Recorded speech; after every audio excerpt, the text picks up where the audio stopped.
one. Can you all hear me? You should be able to see a chat box here. You should be able to write and let me know that you can all hear me okay, because that would be really, really cool. Hope you're all well. Brilliant.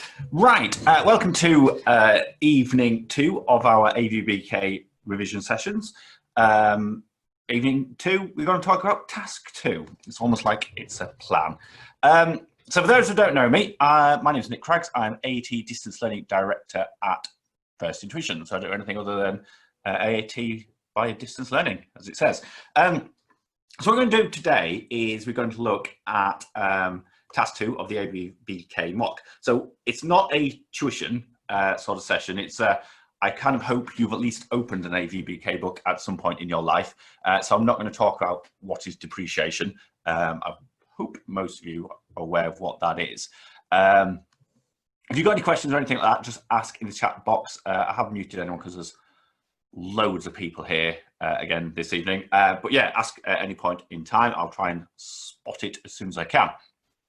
So we're going to cover task 2 of AVBK. We're going to go through the AAT sample assessment. We're going to go through task 1 and task, not task 1. We're going to go through mock 1 and mock 2, or sample assessment, as we should say. So before I get started, and just to fill a bit of time whilst people joining us late, I'm just going to mention again, today is the end of our discount for winning the PQ award for best online college in the universe. 25% off whole level online and online live, plus bookkeeping qualifications and individual units. I will not plug that again, but that 25% discount does end tonight. So we're going to start, well, we've started at 7, clearly, and we're going to carry on until we are done. We will be done by 8 o'clock if anyone has plans. So going to give a little bit of brief background to task 2. Task 2 is all about fixed assets. So buying them, selling them, depreciating them, part Xing them. That's what it will be about. That will be task 2, what you'll see the second time, because obviously you've done task 1 first, which will be the fixed asset register.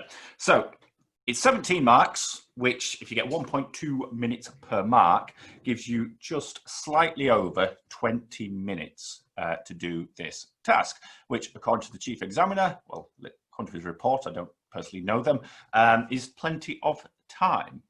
65% of students pass this task. So it is a bit of a tricky one, it's trickier than task 1 that we did last week. For those of you who are here, not as tricky as task 3, which is accruals and prepayments, which we're going to cover next week. Accruals and prepayments is a hard one, let's be honest.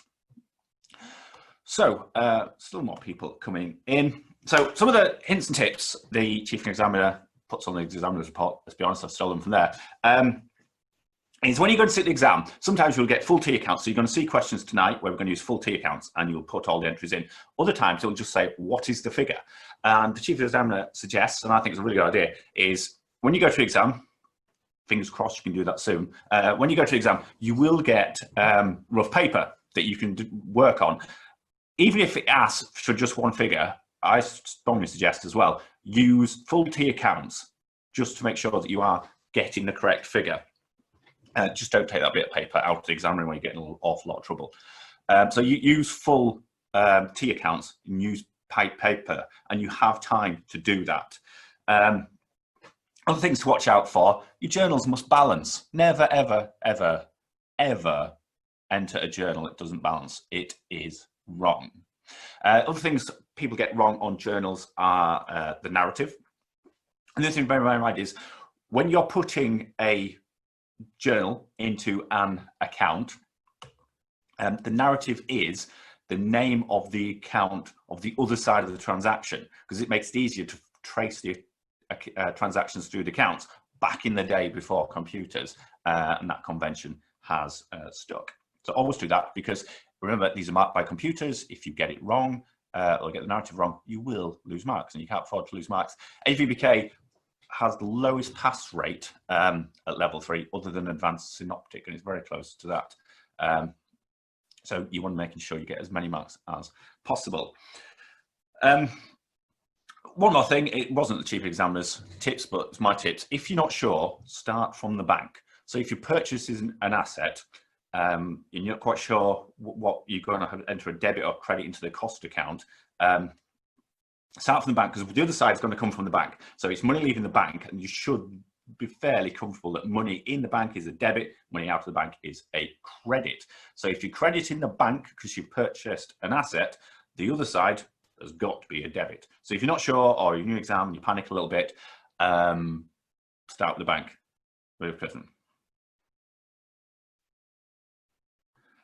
Good question from Sarah. In the exam, can you have lined paper? You can have lined paper. That is down to the exam centre. There is nothing in the AAT's rules and regulations about what type of paper you can have. You can have any type of paper in the world, even coloured, if that would help you. Perhaps it's dyslexia, or you just like coloured paper. Everyone's different. But yeah, good question. Any questions, just let me know. Right, so what we're going to do is, because it's 7 minutes past already, is get started. So, bear with me. Can everyone see my screen?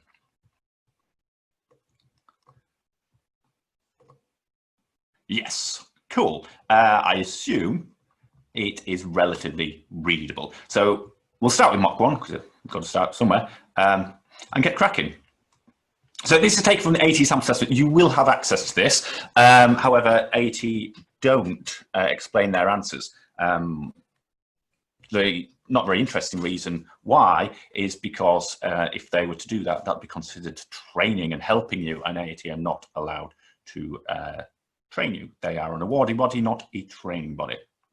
So this is task 2, taken from the AAT sample assessment number 1. In theory, in exam standards, it should take you 20 minutes to go through. Obviously, I've explained this, and obviously I've seen this question before, though. So let's get started. If you've got any questions, just pop a question on the chat box. I will keep an eye out for it. So the most important thing when you're doing anything that relates to depreciation, just move that out of the way, is getting the year end right. If you don't get the year end right in your head, you will get the question wrong. That is a fact. And so we are looking at a March 2007 year end. That can be ignored. That's good. That's one less thing to worry about. Now, a new vehicle has been acquired. It's going to use it for 4 years. We've got the cost, and it's been paid from the bank.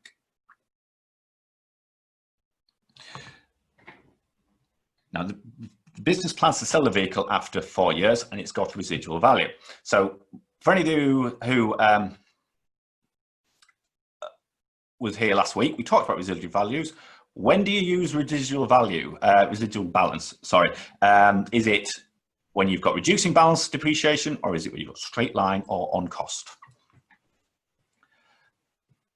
Now, there's one you do and one you don't. You've got a 50-50 chance of getting it right. Do you take into account a residual value with reducing balance, or do you use straight line? Just while you're doing that, I shall let more people into the room. Admit all. Just while we're going, there's still more people coming in. The answer is, let's get rid of that. The answer is straight line. The reason being, doing it with reducing balance is an amazingly complicated calculation. To choose a percentage that is going to give you a set balance after X number of years is incredibly complicated. Still more people coming in. So what we do, we use it only with straight line. So as we've got here, vehicles are depreciated on straight line basis. So we are going to take into account the residual value. And much like we talked about last week, the convention is, unless you're told otherwise, you have a full year's depreciation in the year of acquisition and none in the year of disposal. But we have been told that. And depreciation has been calculated for other vehicles. So basically, we know what's going to happen here. We're going to have to calculate the depreciation for this and add it in. So first bit here, calculate the depreciation charge on the new vehicle. So the new vehicle is £12,448. And we are going to take into account the residual of value because we're using straight line depreciation. That leaves us £8,448 that it needs to be depreciated over, and it's going to be over 4 years. So 8,448 divided by 4 gives us a figure that we're going to depreciate each year. And it's going to be the same figure each year because it's straight line depreciation of £2,112. So that's our depreciation charge for the new vehicle. Then we've been asked to make entries. Let's move that out of the way so I can see. For the acquisition of the new vehicle, so we need to bring it in, and then we need to depreciate it. So, like I said before, if you're not sure, start from the bank. It was paid for in the bank, and it was £12,448. So the credit, although we've not been asked to do it here, it's still a good idea to start from the bank. We've paid money out, so the bank would actually have less money in it. So we're going to credit the bank. Therefore, the other side is going to be a debit. So that's going to go to the vehicles at cost to show we bought an asset. But the narrative is going to be bank, because that is where the other side of the transaction is. So if we have a look at the vehicle cost account, we see this figure coming in of, not to put it in really, £12,448. Make that a bit readable. Pen's gone a bit loopy. £12,448. So we would know, if we see that figure, it's like, where's that come from? We can chase it back to the bank and we should see a corresponding figure there. So now we've dealt with the acquisition of the vehicle. We can now deal with the depreciation charge. Now, I've not finished there with the machinery cost account. So the depreciation charge has two elements to it. So we're going to show in the statement of profit and loss that we have incurred an expense, i.e. the asset has fallen in value. As an expense, it's a debit. So in the depreciation charge, we're going to have the figure of 2112, wasn't it? So 2112.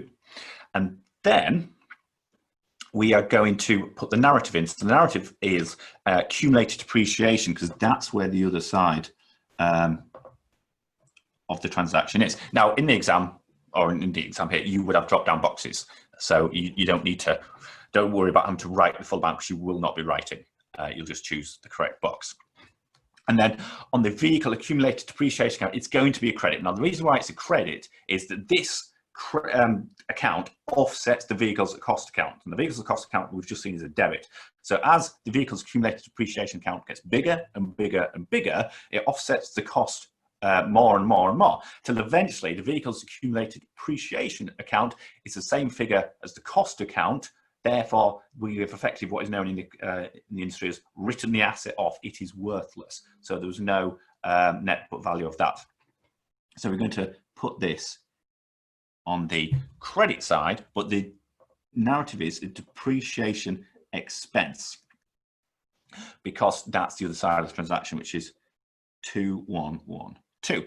So we've now entered the purchase of the asset, and we've also entered the depreciation. But do not stop there. You are throwing away marks. So what we want to do is balance it off. So because we've been asked here for the balance carried down, don't forget that. And we'll also be asked for the figure that goes to the statement of P&L. Don't think that you've done the job, because that's only half the task. So the vehicles at cost account is carried down to the next period. So on the first day of the next financial year, you still own this asset. It still has a cost. So that's going to be carried down into the next period. So it's got balance carried down. I mean, you would choose the correct account, or you'd write it out in full if you were doing it manually. So the balance carried down is going to be the 46,300 that we already have. Add the new vehicle of 12,448 gives us, squeeze in here, 58,748. 58,748. So now we need to balance it off to prove that our balance carried down figure is correct. So you can add up both sides. So that's going to be 58,748, and then we would, obviously you've only got 2 transactions here and we just added them up. It clearly is correct, but if you had lots of transactions here, it is still a good idea to check. So 3 more people waiting to come in, admit all. So that would be updated, so don't ever forget to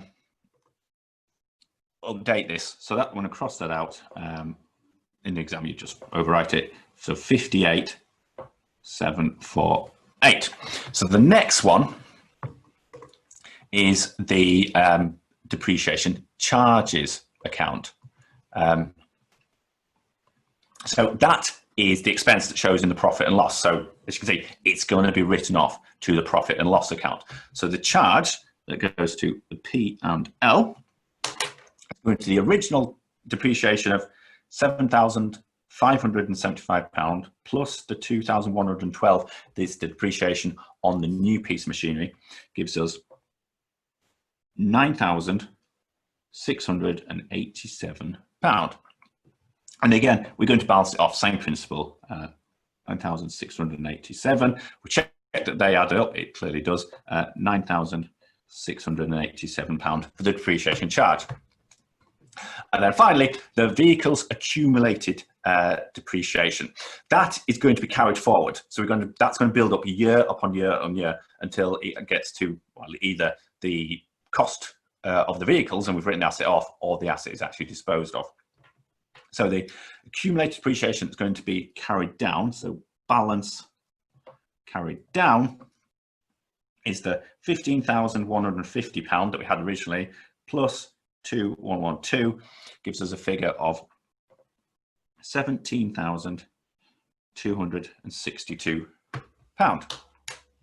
And then again, that would balance off 17,262, and again there 17,262. So that's that. Linda, I can do.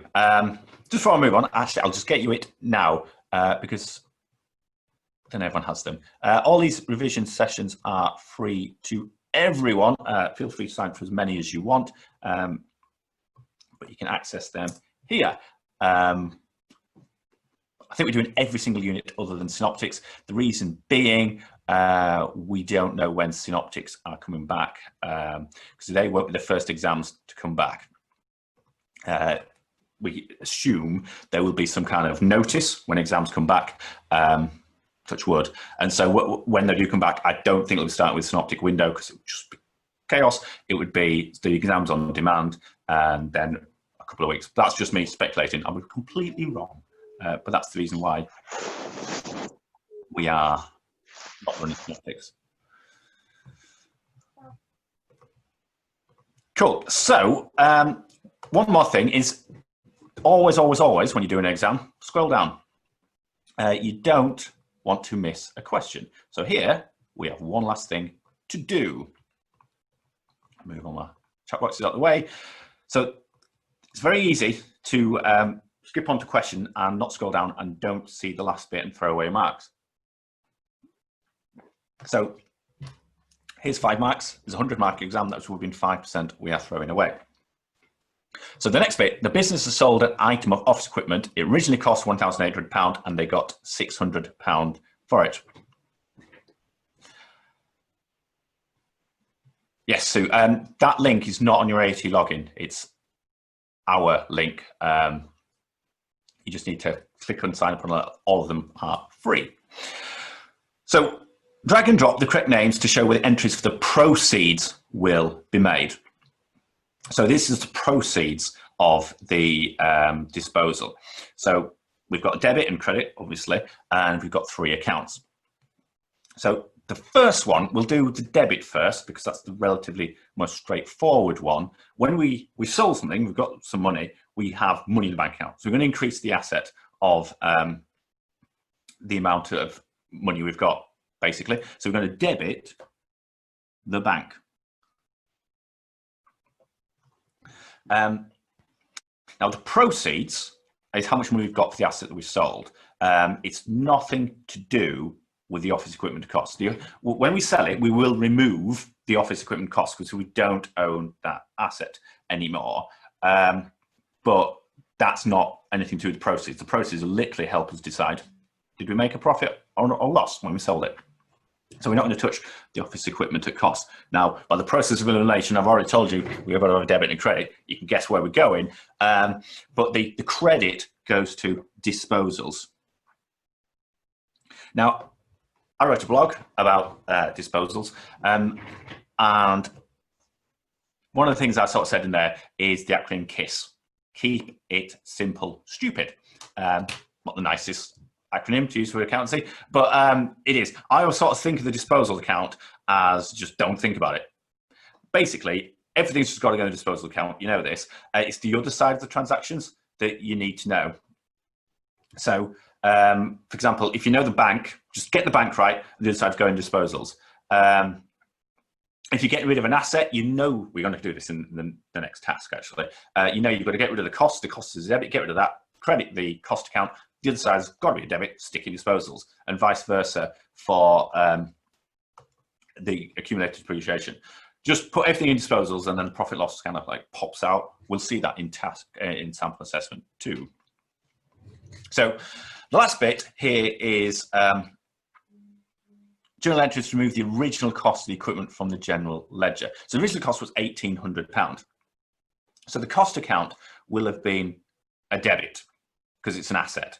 We've now sold that asset, so we can't recognize that asset anymore. So we're going to credit that asset because the cost is gone, and then debit. The other side's got to be a debit because everything balances, and the other side's got to go to disposal. So we're going to debit disposals. And that was with the cost, not the proceeds, of £1,800. Tick there. Always put your debits first. In the AAT exam, they're allowed to put your credits first. It's wrong. Very wrong. In the real world, you'll get told off. And then the side is the cost account. And that will also be £1,800 because your journals have to balance. If your journals aren't balancing, you are going wrong somewhere.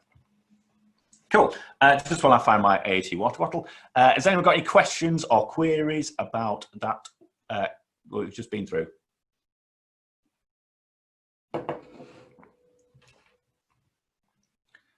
Yes, no, maybe. It's all going to be quiet. Sarah's just asked a question. Does the debit have to be recorded first? In the exams, no. I could have put credit first and then debit second. However, that would be a really stupid thing to do because you get in the habit of that. You go in the real world, someone will say you are clueless. That's not how you do it. The convention is always debit. There was a really sad reason why. Don't remember why. You don't need to know why, but that is fact. If you start putting your journals with your credit first, people will look at you like you're doing something wrong because you are, effectively. In the exam, you can, but why would you? It's not the hardest thing to remember. Put your debits first. That's the convention. In accountancy, you all want to be accountants. If you're not already working practice, do it right. Simple as. Cool. So if that was all right, we're going to move on to a slightly more complicated one, although equally they're meant to be of the same difficulty. I think it's more complicated if you ask me. So we're going to look at Mock 2. So, here. So everyone can see Mock 2, okay, can we?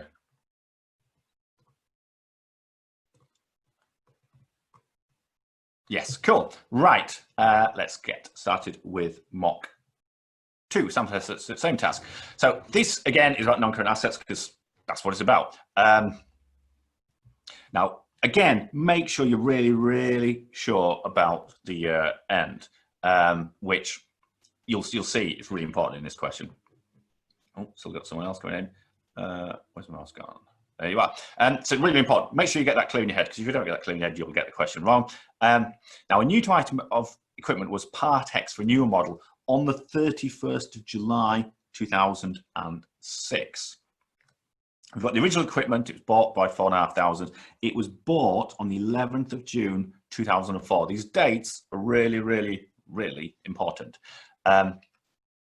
Now, depreciation is on a straight line basis over 3 years, but we have no residual value. So that's one less thing to worry about. And again, we've got the same convention: full year's depreciation year of acquisition, none in the year of disposal. And then we've got Partex allowance of £850 was given, and then they physically paid with cash, £5,180 out for the purchase of the new equipment. So I'm going to open this one up here. The asset was bought on the 11th of June 2004. It's a March year end. How many years depreciation are we going to give this asset? Bearing in mind, there's a full year's depreciation year of acquisition and none in years disposal. So it's bought in 2004 and it was disposed of in 2006, and we are doing our March 2007 year end. Anyone want to have a stab at how many years depreciation we're going to give it?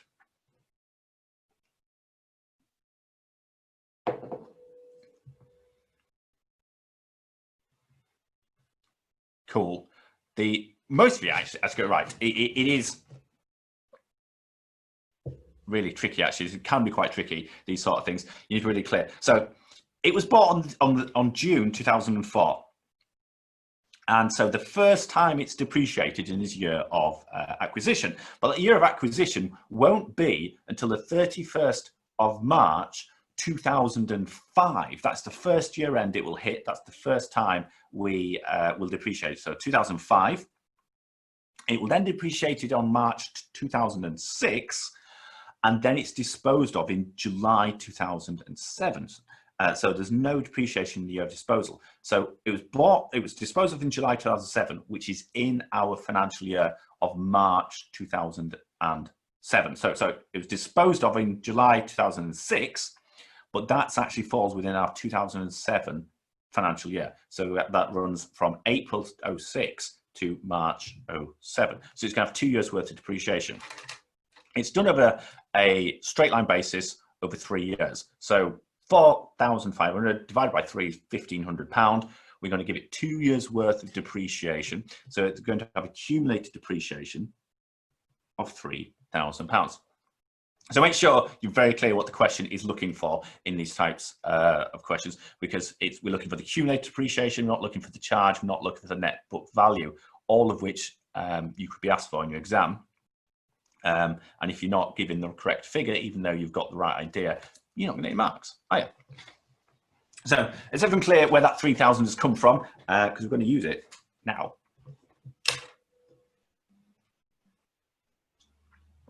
Cool. So the next bit we've been asked to do is complete the disposals account, showing clearly the balance carried down or transferred to statement of profit loss as appropriate. So what's going to happen with this disposals account? We're going to have a cost in there. Basically, you need to get clear in your head. We need to get rid of all traces of the old asset. So the old asset just needs to go from our accounts. So we're going to get rid of the cost. We're going to get rid of any accumulated depreciation. And then if we do get any proceeds or Partex, we'll take that into account. And then the difference will just be our profit and loss on disposals. So the cost was £4,500. That'll be in the cost account. We don't touch the cost account until the asset is disposed of. So the cost account will be a debit because it's an asset. We're going to get rid of that. So we credit the cost account, although we've not been asked to do that here. That's what we're going to do. We're going to credit the cost account, and then we're going to debit disposals. So the cost will be a debit and disposal account, and that will be for £4,500. Remember, the accumulated depreciation account will be a credit because that offsets the cost to come to the net book value. We need to get rid of any accumulated depreciation related to this asset because this asset is gone. So the accumulated depreciation is a credit. To get rid of that, we enter a debit. So we're going to debit accumulated depreciation of £3,000. So the other side to the transaction we're just entering has to be a credit, and that's going to go to disposals. So the accumulated depreciation will be £3,000, a credit in there. Is everyone quite clear where those two figures are coming from? Because I've not drawn those accounts out. Are we all clear that the cost is a debit in the disposals because we've had to credit the cost account to get rid of the cost? Likewise, the accumulated depreciation is going to be a credit in the accumulated depreciation account to get rid of it, debit. So what we will have, we'll do it here, we've got space. So accumulated depreciation. So when we enter our depreciation, we debit the expense and then we credit the accumulated depreciation, which is £3,000. And we do that, so it'd be £1,500 plus £1,500 gives us £3,000. Now, in our year, that'll be the balance brought down. We've got £3,000. We need to get rid of that. So then we debit that to disposals, which then goes across into disposals account. So we've got a credit here. So we've now got rid of, so that'll balance off, you'll have no balance carried down if that's your only asset. So that's where the disposal account, and it's £3,000 because it's 2 years worth of interest. So we debit it with £1,500, or sorry, we credit it with £1,500, credit with another £1,500, then we need to get rid of it. So that's where that came from. So that's that. We now need to take into account the part X. So the part X was £850. Now, again, I like to go back to my bank analogy here. When you sell something, you get proceeds for it. And you think, well, I'm not sure about disposals, but we've got more money. So we would debit the bank account with £850 because we've got more money, and then the credit would go to disposals. Now, here, we haven't got £850. What we have got is £850 worth of machinery we've not had to pay for. So what we'll actually do is debit the machinery cost account with £850. In fact, we will, I shall bring in the machinery cost account so you can see, if I move all these out of the way.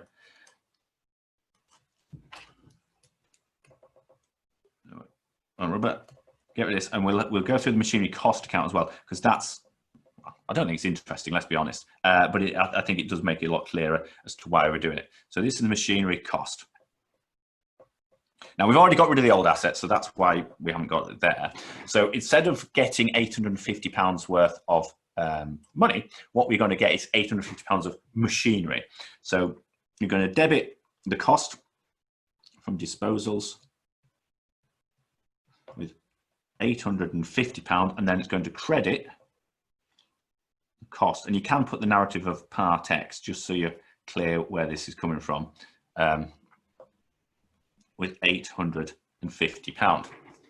And then, I know this isn't part of the disposals account, but this is what helps you see where it all comes from, is we then paid £5,180 for the purchase of the new equipment. So that was physically paid from the bank. Now, you can't get the bank wrong. The bank has to balance. If the bank doesn't balance, you can't be sure that all your transactions are there, and you can't go any further. So when I was in practice, the first thing we do is balance the bank. If the bank doesn't balance, nothing else works from it. The bank must be right. So we can't change that £5,180. It was physically paid out. So we're going to credit the bank with £5,180 because that is the amount of money that has left the bank account, and then debit the cost account with, it's going to come from the bank, £5,180. Now we're going to come back to that in 1 minute. So we'll go back to our disposals account. So the only thing we've got to do now is work out if we've got a profit or loss on disposal. So what we need to do is balance, look for the side that's got the most. So the side that's the biggest is obviously the cost account, which is going to be £4,000. The debit side has got the cost account in £4,500. The credit side only has £3,850. So the balancing figure needs to go on that side. So for the purpose of this, let's not worry about if it's a profit or loss. We just have to get the disposals account to balance. So the amount that goes to the P&L is going to go on the credit side because it has to balance. So 4,500 less 3,850 is £650 on my head. £50, then that bounced off at 4,500. Now, just very quickly, was that a profit or loss on disposal?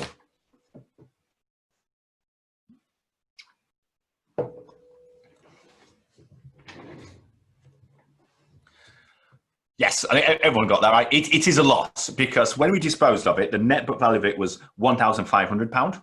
We only got £850. So we've made a loss of £650 because we received less money than we held it in at the accounts. And in reality, and in the exam, you will always have a profit or loss on disposal because it's so unlikely that you buy an asset and then you know in 3 years' time how much you can sell that asset for on the open market. So what you're doing with depreciation is just you're putting a provision in for what you think is likely, and then it's not until you actually sell it that you actually realize how much it's worth at all. But first, this question, it doesn't matter. It's just put it into the P&L, it's £650, but that was a loss on disposal. So the next bit we've been asked to do is calculate the purchase cost of the new equipment from the information above. So that's not what we physically paid out. That it is how much did it is it worth? How much is going to be shown in the cost account as being? So that will be our figure from up here. So it's the amount we paid out for, £5,180. Plus the Part X allowance that we received. So we didn't pay for it, but we did give up an asset to get it. So 5,180 plus 850 gives us 6,000, pages jumping around, and £30. £6,030. So that's the next bit we've been asked is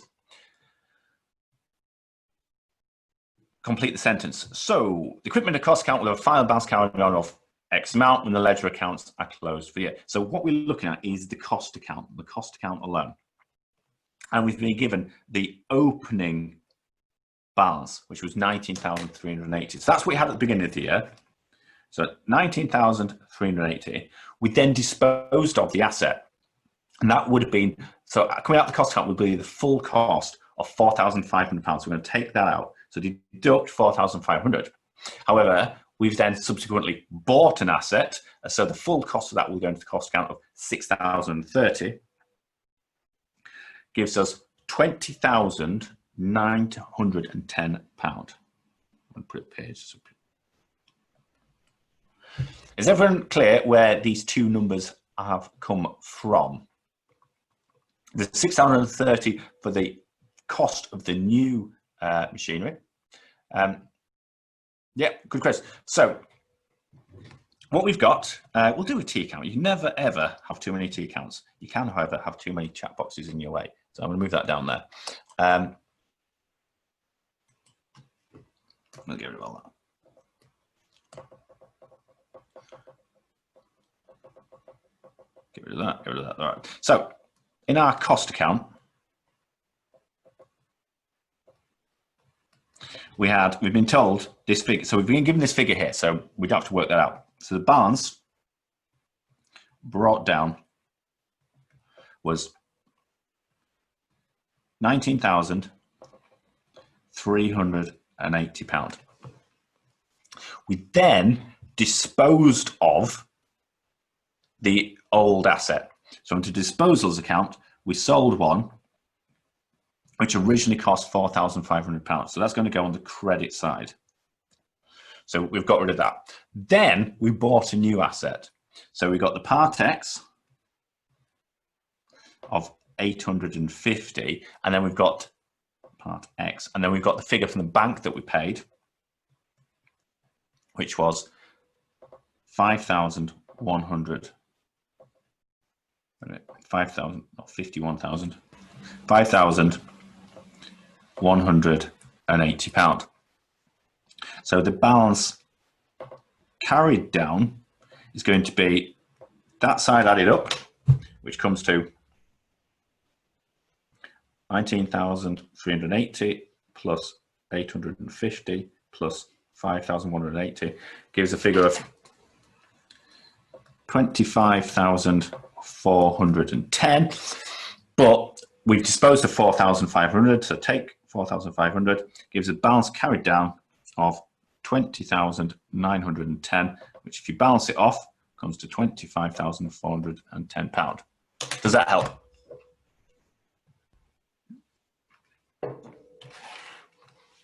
Cool. So that is part BII. Last bit, anyway, is new fixtures and fittings were purchased. They were funded by a loan from a family member. And you can give them the following information. Complete the journal below. And the narrative they want is depreciation charge for 31st March 2007 for the fixtures and fittings purchased. So there's lots of red herrings in this. So we got them on the 31st of March 2007. The year ended is 31st of March, so it's like one day later. They were funded by a loan from a family member. Don't care. Not relevant to this question. The purchase cost, not only we do care, but the purchase cost, because that dictates the depreciation charge. However, don't care. We've been given the depreciation charge, so it's literally enter the depreciation charge for the year ended 31st December 2007, and we've been given the figure. You should be pretty pleased if you get this type of question in the exam. So again, we enter our debits first. So are we going to debit accumulated depreciation, or are we going to debit depreciation expense? But it will be 406, and it will be a debit because we do debits first. Anyone have a stab? Is it accumulated or expense?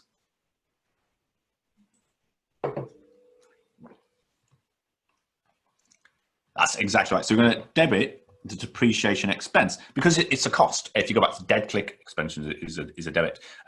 Depreciation expense is going to be £406, and then because everything has to balance, depreciation or the accumulated depreciation is going to be it's going to be 406 because if it doesn't, something's going wrong, and then credit this because this accumulated depreciation is going to offset the cost and come to the net book value, and every time it builds up, it offsets it more and the net book value falls, so things go down in value over time, such as they do. So that is two task twos from the AAT mock, and it's now 1943, so slightly less than 20 minutes each, which is what time you'll have in the exam. So they're not too bad, really. But one thing I would say is, obviously do a little bit tighter than this, but never ever worry about using full T accounts, even if it's not asked for it. For example, this figure here, although we weren't asked to do a T account, it doesn't do any harm. In the exam, you know, you're there for one thing alone, that is pass the exam. You're not there to complete it in record time. No one cares if you do it in half an hour or you do it in 2 hours. You don't get a medal for rushing it. So take your time, obviously not too long, and make sure you do it right and you do things properly. It is, you know, this is a good task for getting some good marks on. Again, don't forget though, we've got the own figure rule. So before anyone panics, if you were to get that figure wrong, so you got the cost of the equipment incorrect, but you added it in correctly to the 19,380 and you took the £4,500 that was disposed of correctly, you would still get the mark there, even if your figure isn't 20,910. You do get the own figure rule. So don't give up. I mean, obviously you won't be in a situation, but if you weren't sure about the cost of the new equipment, you could just write 5,000 in there, knowing full well it's not going to be right because you just plucked a figure out of thin air. But if you were to use that 5,000 correctly, you would get this mark here. And that's what you're there for. You're not here to get a perfect piece of work. You're here to pass the exam. Cool. So has anyone got any questions about, well, anything really? It doesn't have to be AAT task 2, really. Accruals and prepayments will be next week. Accruals and prepayments is a bit more tricky. We also will, also includes accumulated or prepaid income and deferred income, which no one likes, or accrued income as well in task 3. So task 3 is quite tricky. Don't get me wrong, it's the one people really do struggle with. Okay. So the £3,000 accumulated depreciation is the 4,500 cost spread over 3 years. So 4,500 divided by 3 is £1,500, and we're going to have 2 years worth of depreciation. So we've got the year ended March X5 and the March X6, but not 2007. So that's the 3,000 is 2 times £1,500.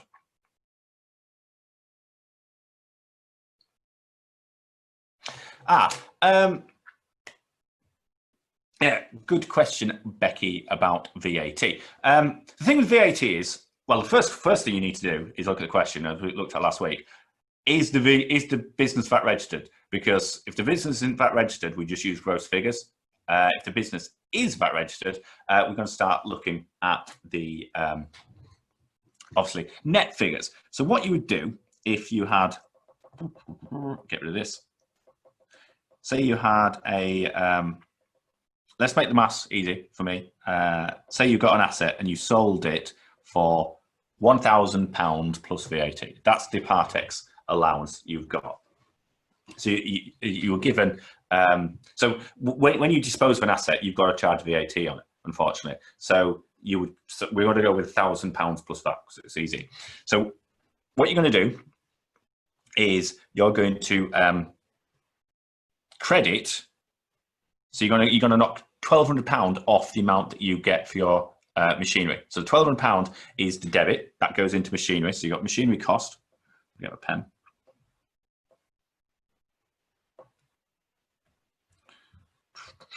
So we're going to knock it off. It is £1,200, and then the credit is going to be one there, and we'll have another one there. I don't know why that one won't delete. So that's the VAT, and that is disposals. So the amount of money that you actually get to keep, the profit, is going to be £1,000 to disposals and £200 to VAT, because you're going to have to pay that over. But then conversely, when you buy an asset, obviously, because when you part exit, you clearly buy an asset, you would credit, say you paying the, let's do £6,000 including VAT. So £6,000 including VAT for the new asset, that's going to be £5,000 plus VAT. So you would debit the machinery cost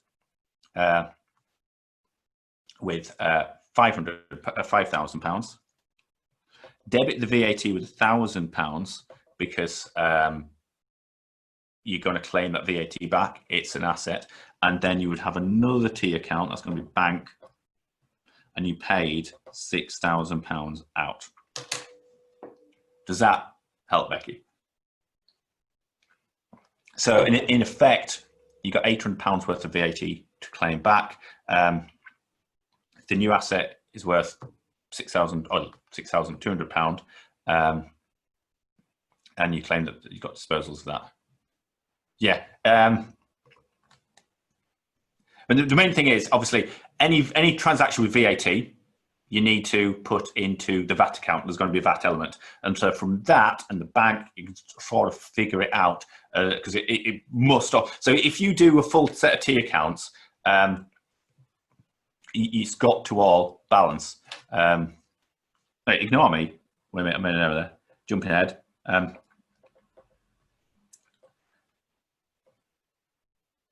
It wouldn't be £1,000. Oh yeah, sorry, I was getting confused with £1,000. The £1,000 there, it would be disposals. I was right. I was getting confused with £1,000 of VAT. You wouldn't touch that at all. So here, it's got to all balance. So you've got a transaction there of £1,200, 200, and 1,000. That transaction balances. It's all right. Then this one here, you've got a debit of 5,000, debit of 1,000, and then a credit of 6,000. They all balance. If each individual part doesn't balance, you've got an error, really. But I would think, and I'm guessing here, Part X with VAT is well at the extremes of difficulty. If you get something like that, I think you've done really unlucky, which is why here we've got a Part X. I think it's more complicated, but VAT is being ignored. It is, each question is meant to be of a set level of difficulty. It's not meant to be that, oh dear, you just got one of the really, really hard questions and someone got one of the really, really easy questions. They're all meant to be of a similar level of difficulty. So I think we saw one last week. If something's more complicated happens, for example, last week we had a fixed asset register where depreciation was calculated on a monthly basis. So in that question, we didn't involve VAT, because if you've got something that's a little more complicated, something else is going to be a little bit easier, all things being equal. Part X and VAT, a lot going on there, I would say. Cool. Anyone else with any questions? I'm here for another 9 minutes. Yeah, I mean, what you're doing is effectively selling the asset to the people who are buying your asset, you're buying the asset from. So when you bought that asset, you will have claimed VAT on it. You will have got it back. So when you come to sell an asset, you can't just not declare VAT. It's effective. The same principles would be if you sold it, you debit the bank with £1,200 because you've sold it for £1,200, but you owe £200 worth of VAT. Thank you, Medica. So it's the same principle. Literally, the only difference between a Part X is the debit is going into cost rather than the debit's going into the bank. So it's all things. So if your mind goes blank, and you know, what would we do if you were receiving money rather than a piece of machinery? You do exactly the same thing, other than instead of having £1,200 sat in your bank account, you got £1,200 worth of tractor, I don't know, sat outside. Revision sessions for advanced synoptic. Francis asked me a very good question. Are we doing revision session for advanced synoptic? Then I announced last week that we were, maybe. And then I was told that we aren't. And we are, actually. Mental. Yes, so if you look on the revision link, I think it is there. Is it there already? I've still got that on my screen. I don't know how it's happened. They are coming. I've got a date for them off the top of my head. It is at the end of May, basically. We are doing AVSY sessions. I don't know. Someone's decided to do them. So I was like, yeah, whatever. We are doing the AVSY revision sessions, contrary to discussions. We're not doing PDSY or financial synoptic, but we are doing AVSY. I think that was run for apprentices or something, and we just said, well, just let everyone know. Magda, do I know the day? No. I'll tell you what, though, I will find out the day and let you all know. I'll write it down, because if I don't, I'll forget. What I'm going to do is, because these all been recorded now, not like last week when I forgot to press the button. So what I'll do is email out the date, and I will email out the link to the recording to everyone's registered, so you all get it, even if you don't want it. I'll send out the date as well. Yes. I find really hard. I don't quite know why someone made clash MAC and indirect tax clash for some reason.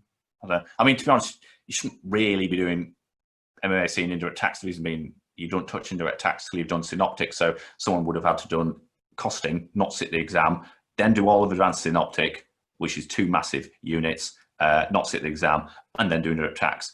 They're not normally 2 units that anyone would be studying at any one point in time. But yeah, I'm sure the dates. Yeah, actually, I'm sure it's Tuesday, because the person who did it asked me when I want them to run, and I was like, just do on a date when no one else is doing it. Really makes sense. I would open my emails. In fact, I'll tell you what I'll do. If I stop sharing the screen, then I can open my emails, and we don't know issues with GDPR or anything like that, and I can find out the date now. So hopefully you can't see my emails. It's good. Right, give me 2 seconds. I receive a lot of emails every single day, such is my life as a AAT distance learning tutor. When was it decided?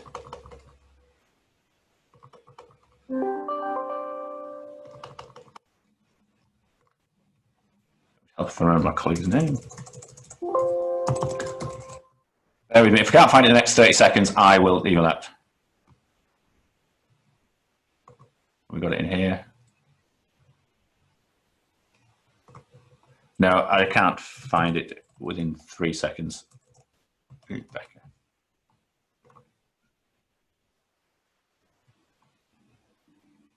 No, it's not here. I'll let you know. There. Right, I've got them here, actually. To start on... No, whoever that date is has got them wrong.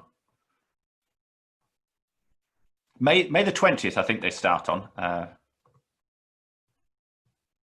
Got it here. Right, they start from 20th of May, 7 till 8, 5 weeks will take us to the next synoptic window, which may or may not go ahead. So 20th of May, 7 till 8.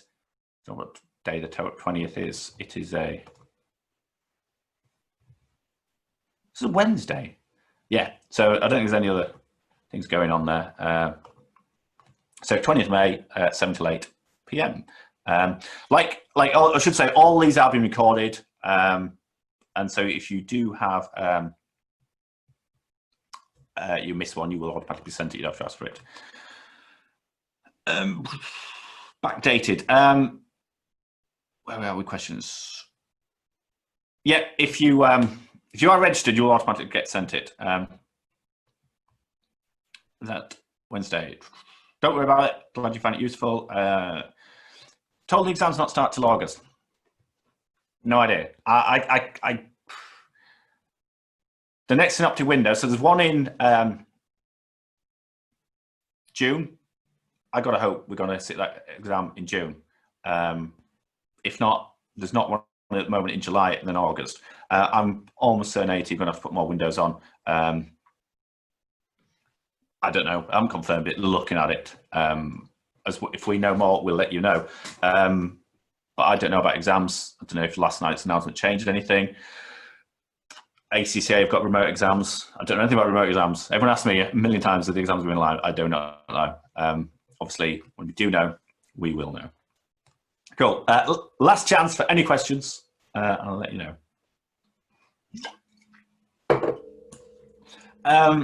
Geraldine, good question about the 25%, which just want to drop that in there. 25% off ends tonight.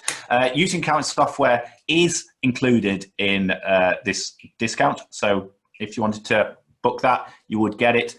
We are running online live for using accounting software. So yeah, you could do that.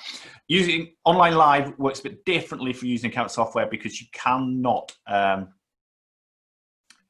sit there and watch someone do stage. You've got to use it. So basically what it would be was like, we have a live session about this is what you need to do to study it using accounting software. Then you will have a live session at the end. It's like, this is how you pass the exam, because it's not just being able to use Sage or Zero. It's about, can you produce the evidence to pass the exam? Because if you don't produce the evidence, you're going to fail the exam. Kaylee, videos for that. I think I put the link in here. I'll put it in again for the other revisions. If you register, you will be sent the recordings. Back in here. Good question from another one from Sarah. There is no time limit for studying with us. We will never kick you off the course, remove your access, or ask for any more money. We want you to complete. So let's be honest, we love you to buy the next level, to be honest. But not just that, it's about pass rates completion. Pass rates completion and progression, that's what wins awards, like AAT Labs provided the year. We've got the high score of every single training provider in the entire world. My business loan team, well proud of that. So we're never going to put barriers in the way of people completing. Why would you? So yeah, no discounts, difference to that. Yvonne, what level is that? User account software is foundation level or level 2? It is normally the last one you do at the end of level 2 because it's not in synoptic, and you do that whilst you're waiting for synoptic results. It takes about 6 weeks. Cool. Any last questions or queries about anything? Cool.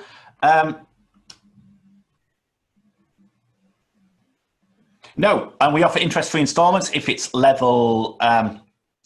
Geraldine, you can't buy single units in installments online. Basically, I need an expression of a firm expression of interest to book the course with a discount. So if you email aat@fi.co.uk, say that I've said you can buy using accounting software 25% off with a discount, but you can't book it online. That counts as an expression of interest, and you can have the discount tomorrow. Well, we'll sort out the installments tomorrow, but that discount will end tonight. That's fact.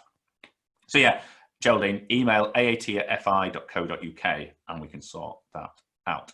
Glad you all found it useful. We're going to look at accruals and prepayments next week.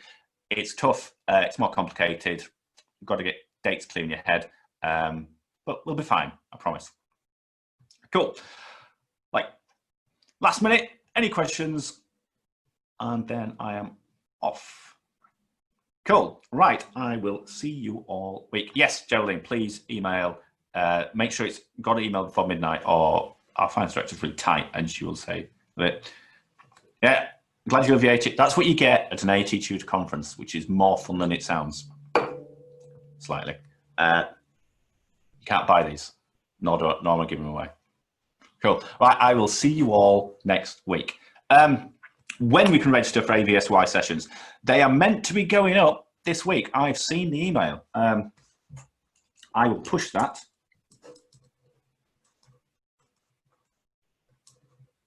Obviously, only the distance learning team are working this time of night. So I'll test it up, and I will obviously have an update next week, which will be the 18th, so just before they launch. I hope they're useful. Cool. Glad you liked, and I'll see you all next week for some fun and games with accruals and prepayments.